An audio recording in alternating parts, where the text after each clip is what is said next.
Bom dia, boa tarde, boa noite, como vocês estão? Não sei que hora que você está assistindo esse vídeo, mas é um prazer enorme te ter por aqui.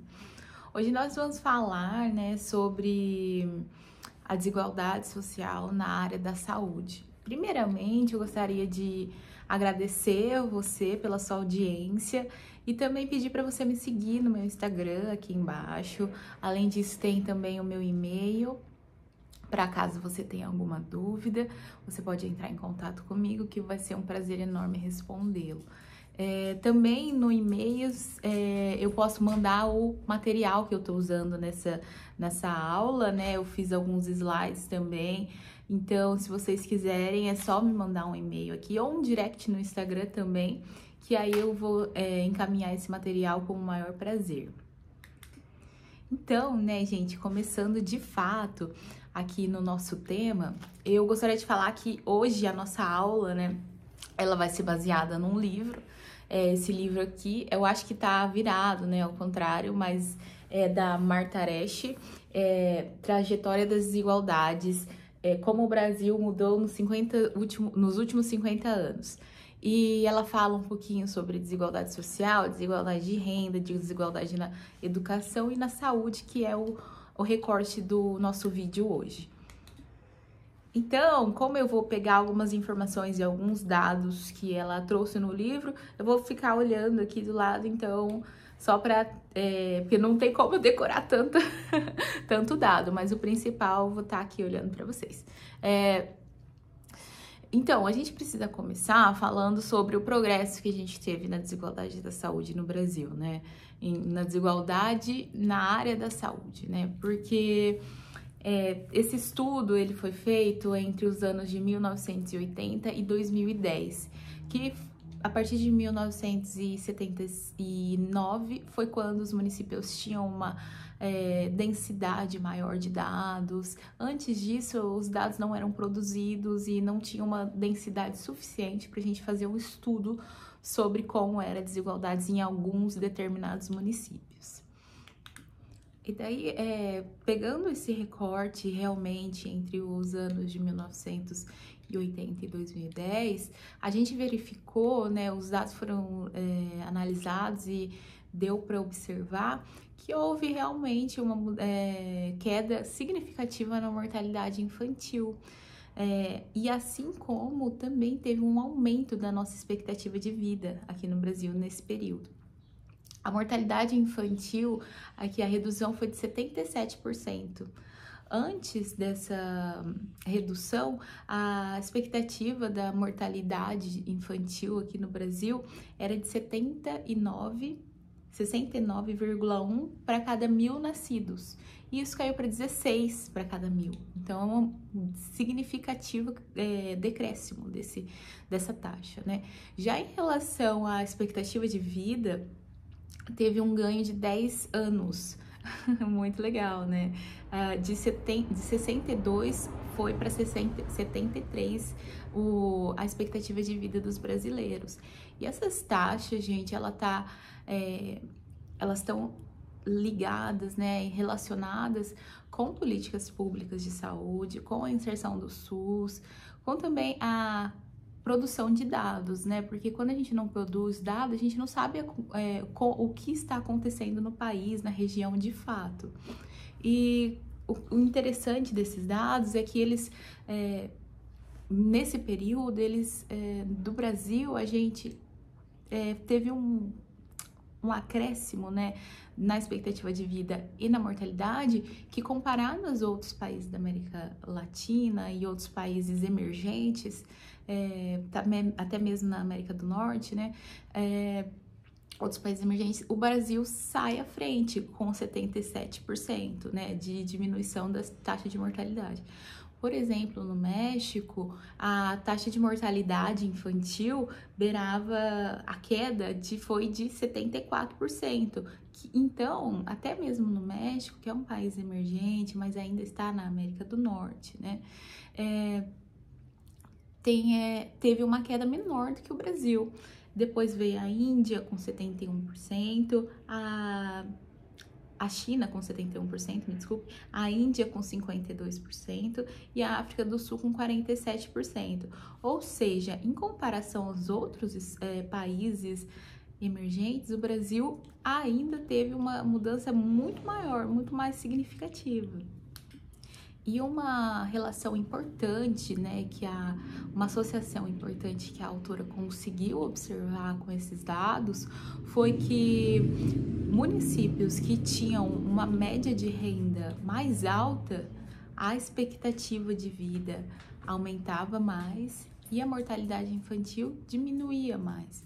Ou seja, a renda influencia sim nas questões de saúde.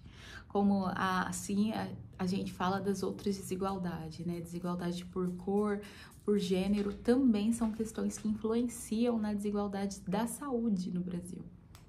E aí, como eu falei para vocês que também, além da desigualdade de renda, que é normalmente o mais estudados, são os dados mais estudados pelos pesquisadores, a gente também pode focar e precisa focar nas desigualdades por cor, por etnia, por gênero, porque foram significativos os dados, né? Só que olha que importante também é a gente analisar esses dados aqui, que mostram que a renda não é o único fator determinante na desigualdade da saúde. Na década de 90, a chance da mortalidade infantil para crianças negras era quase 2 vezes maior para crianças brancas. Ou seja, a mortalidade era muito maior, quase o dobro, 1,8, superior às crianças brancas. Há uma questão de etnia, desigualdade de etnia. E do mesmo modo, a mortalidade materna, né, das mães negras era 3,6 vezes maior do que a das mulheres brancas.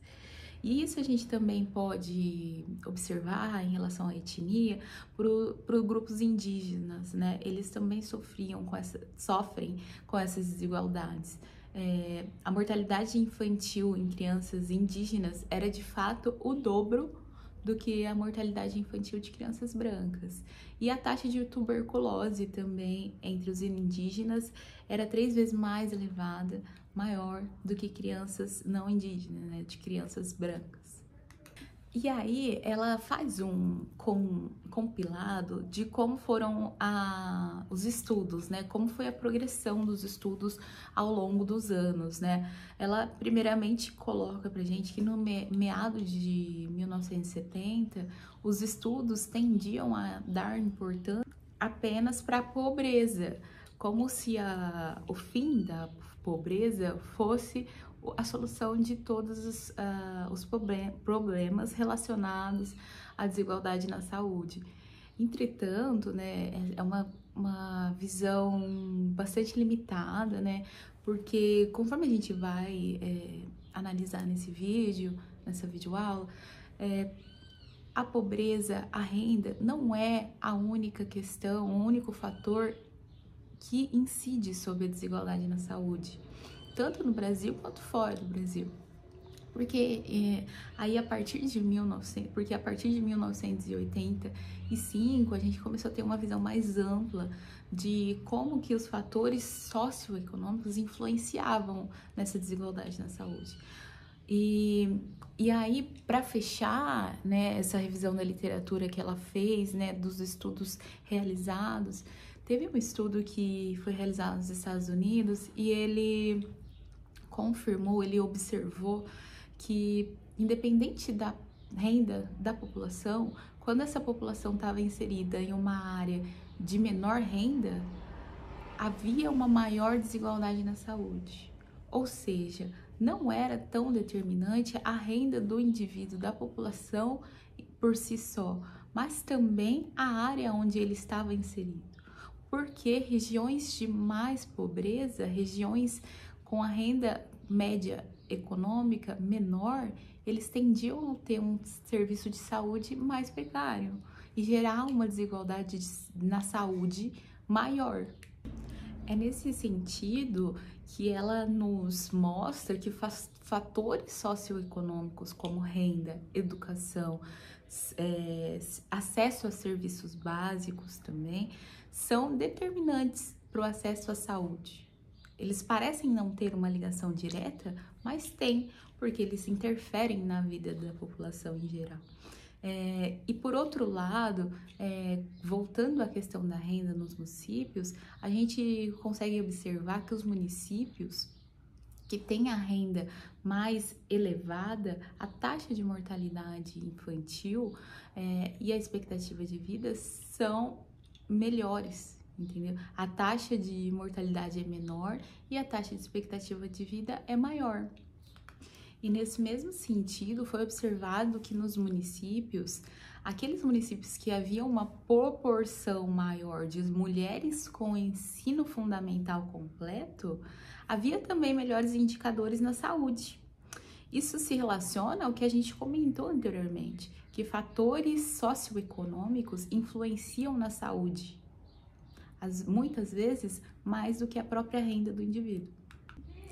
Nesse sentido, né, a gente observando por uma questão que parece óbvia, mas merece ser pontuada, é que também analisou-se, né, agora por meio de dados, né, a gente conseguiu observar que a saúde, quando havia um gasto público maior na saúde, esse gasto público privilegiava mais as pessoas mais pobres, de baixa renda, porque sempre houve essa disparidade muito grande entre a saúde que é tanto fornecida quanto a pessoa poder ter a oportunidade de fatores socioeconômicos que a gente estava falando anteriormente.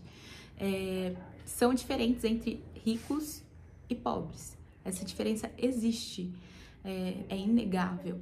E aí, com base nesses dados, nessas pesquisas, determinou-se que, de fato, quando havia um investimento maior de políticas públicas, gasto em política pública na questão da saúde, os mais beneficiados, de fato, era a população de menor renda, porque eles são os mais necessitados. E agora, a partir desse momento que a gente visualizou sobre os gastos públicos e a influência desses gastos para a população mais de baixa renda, é possível a gente observar a importância do SUS, do Sistema Único de Saúde, né? Entre os anos de 1995 e 2010, houve uma melhora significativa no Sistema Único de Saúde. Principalmente depois da Constituição Federal de 1988, que ele dividiu as competências melhor do SUS e como seria isso dividido entre estados, municípios, a própria União. E essas melhorias que eu comentei com vocês, elas dizem respeito tanto à quantidade de gasto público envolvido, quando a gente fala de gasto público envolvido, a gente pode visualizar que isso é usado na saúde pública para comprar medicamento, para comprar material. Então, há uma melhora quando o gasto público é aumentado. Então, essa melhoria houve na questão da quantidade, porém também na qualidade, porque com mais ferramentas o sistema funciona melhor. Porque a gente tem que lembrar aqui que o SUS ele não é apenas a consulta ao paciente, ele está também envolvido em saneamento básico, qualidade de água, vacinação, campanhas de vacinações. E quando a gente entra propriamente nos gastos em dados, a gente tem que os gastos, como eu falei, que teve esse aumento, né? Esse aumento significativo passou de 6,7% do PIB para 8,9% do PIB entre os anos de 1995 e 2010. Ou seja, essa mudança, né, de gastos públicos, esse aumento, reflete em serviços melhores.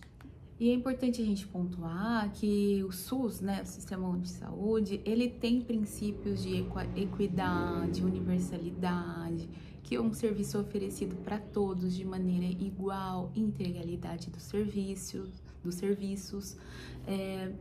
Então, O SUS, não do jeito que ele é apresentado hoje em dia, mas ele foi implantado em 1930.